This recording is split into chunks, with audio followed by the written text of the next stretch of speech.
Hello and welcome to Inside Scoop. I'm Sumi Das. Joining me is senior writer for CNET, Seth Rosenblatt. Seth, thanks for being with us. Hi, Sumi. Okay, so less than 48 hours after the iPhone 5S went on sale on Friday, it's already been hacked, or at least a feature of it, Yes. a new Touch ID feature, Yes. which is where you put your thumb on the home button, it scans it, it gives you access to your phone. So Yes.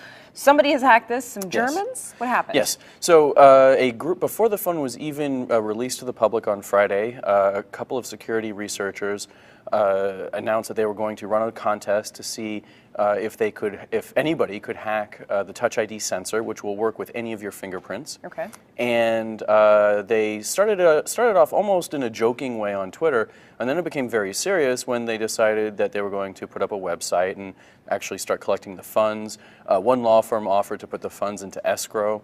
And so things got serious pretty quickly, and then everything escalated when one person offered $10,000 as part of the reward. They've since backed down, but before the end of it, the reward topped $11,000 in various currencies, US dollars, euros, bitcoins. Some alcohol thrown in there. People were offering bottles of expensive alcohol and cheap alcohol. Right. And there was a book of erotica being thrown in. Okay. There was also a patent from the same law firm that was covering the funds in escrow, a patent application. So the person who came up with a successful hack would get an opportunity to patent it.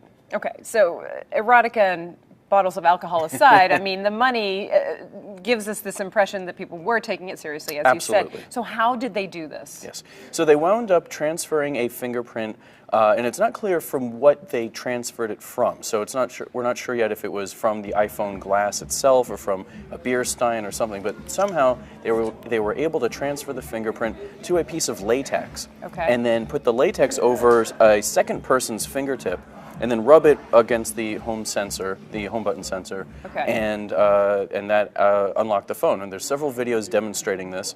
We're still waiting for complete full instructions on how they did it, how they did the fingerprint transfer, but clearly it does work. Is this surprising that it happened so quickly? You know, the researchers say that they were surprised, which is interesting. They thought that it was going to take longer than it did to hack the sensor, and it didn't. But the takeaway from that, they said, is that there are always going to be ways to hack a security protocol, no matter what it is, whether it's a PIN code, fingerprint sensor, other biometrics. But that there are also ways that things that you can do to take precautions to protect yourself.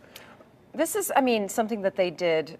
We don't know exactly how they got the original fingerprint, the copy of it. So it seems like it's not that easy of a hack. It seems like you have to go through some effort to get a picture of somebody's fingerprint.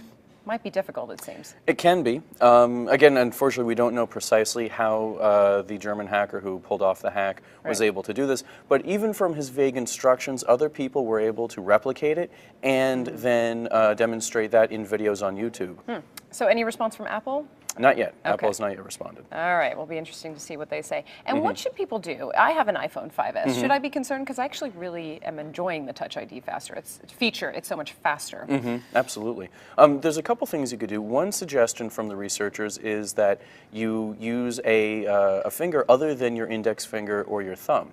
So if you use your pinky or your ring finger to unlock the phone, those fingerprints are very hard to lift from other surfaces. They're harder to get complete fingerprints of. So if you wanted to continue using, you wanted to be a little bit safer, that's one thing you could do. All right, so good information. Yeah. Seth, thanks so much. Thank you. For Inside Scoop, I'm Sumi Das. Thanks for watching.